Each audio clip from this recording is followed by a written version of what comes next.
On number 2, I'm solving the same system of equations, but I'm using a different method. I'm using the elimination, or what's sometimes called the addition method. So this method, I'm going to actually add up the equations vertically. So it's very different from the substitution method. And if you do this, you're going to get 4x. The y's are going to cancel out, and you're left with 8 on the other side. So a variable won't always cancel out nicely like this. Sometimes you're going to need to multiply one or both of the equations by a number so that the coefficients of one of the variables match, so that they do cancel out. So you want them to match, but you want to have one of them be positive, one of them be negative. Okay, so then I want to divide both sides by 4 now, and x is equal to 2.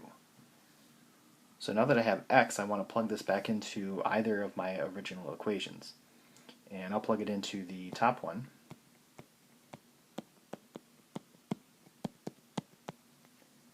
And then solve.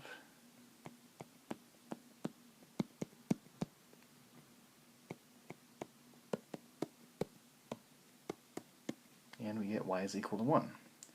So my final answer is going to be 2, 1. And this does match what I got before.